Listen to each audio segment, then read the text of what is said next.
Hi friends, നല്ലൊരു അടിപൊളിയായ ഒരു restaurant സ്റ്റൈലിൽ നമുക്കൊരു മീൻ കറി ഉണ്ടാക്കിയെടുക്കാം. അതിന് വേണ്ടിയിട്ട് ഇതുപോലെ ഈസി റെസിപ്പിക്ക് എൻ്റെ ചാനൽ ഒന്ന് സബ്സ്ക്രൈബ് ചെയ്ത് സപ്പോർട്ട് ചെയ്യാനും അതിൽ ഓൾ എന്ന ഓപ്ഷൻ കൂടി തൊട്ട് കൊടുക്കാനും മറക്കരുത് കേട്ടോ. താഴെ കണ്ട കമൻറ്റ് ബോക്സിൽ കമൻറ്റ് ചെയ്യാനും വീഡിയോ ഇഷ്ടപ്പെട്ടാൽ ലൈക്ക് ചെയ്യാനും മറക്കരുത്. പെട്ടെന്ന് വീഡിയോയിലേക്ക് പോവാം.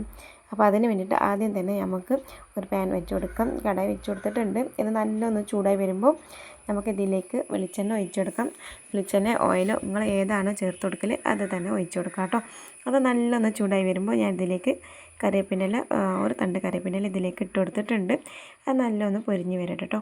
അപ്പോൾ ഈ ഒരു സമയത്ത് ഞാൻ ചെറിയ കഷ്ണം ഇഞ്ചിയും അതുപോലെ തന്നെ ഒരു 4-5 വെളുത്തുള്ളിയും പൊടിയാക്കി ഇതുപോലെ ചെറിയ പീസായിട്ട് നിന്ന് കട്ട് ചെയ്തെടുത്തതാണ് കേട്ടോ. അത് ഇതേ രീതിക്ക് ഒന്ന് ചേർത്ത് കൊടുക്കാം.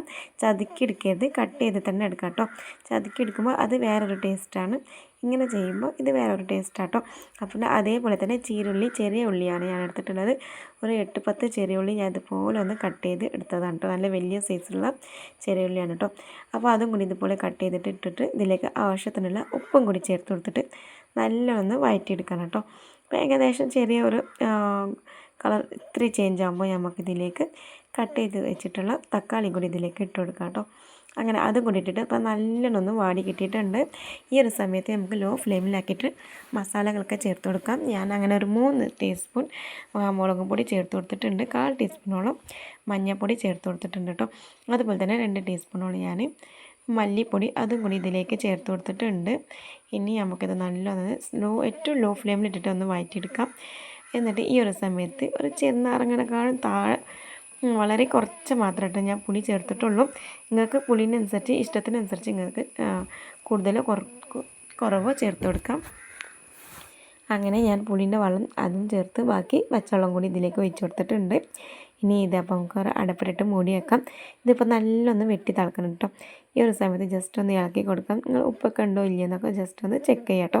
കുറവാണെങ്കിൽ ഇട്ട് കൊടുക്കാം. അപ്പോൾ ഈ ഒരു സമയത്ത് ഞാൻ മീനൊക്കെ ഒന്ന് ഇട്ട് കൊടുക്കുകയാണ്. പച്ചമണം വല്ലാതെ ഉണ്ടാവില്ല, നമ്മൾ വാട്ടി ആക്കിയതുകൊണ്ട് തന്നെ പച്ചമണത്തിൻ്റെ കുഴപ്പമില്ല. അപ്പോൾ ഒന്ന് വെട്ടി തിളക്കുന്ന സമയത്ത് തന്നെ നമുക്ക് മീൻ ഇട്ട് കൊടുക്കാം. ഇതുപോലെ ജസ്റ്റ് ഒന്ന് ഇളക്കി കൊടുക്കാം കേട്ടോ. എന്നിട്ട് ഞാനൊരു മീഡിയം ഫ്ലെയിമിൽ ലോ ഫ്ലെയിമിൽ വെച്ചിട്ട് ജസ്റ്റ് ഒരു 5-8 മിനിറ്റ് ഞാനൊന്ന് വേവിച്ചെടുത്തു. അത്രയും വന്നിട്ട് ഒരു 5 മിനിറ്റ് മതിയാവും. അത് കഴിഞ്ഞ് ഫ്ലെയിം ഓഫ് ചെയ്തു. അപ്പോൾ അടിപൊളിയായിട്ടുള്ള മീൻ കറി ഇവിടെ റെഡി ആയിട്ടുണ്ട്. വീഡിയോ ഇഷ്ടമാണെങ്കിൽ ലൈക്ക് ചെയ്യാം, സബ്സ്ക്രൈബ് ചെയ്ത് സപ്പോർട്ട് ചെയ്യാം. Thank you. അസ്സലാമു അലൈക്കും.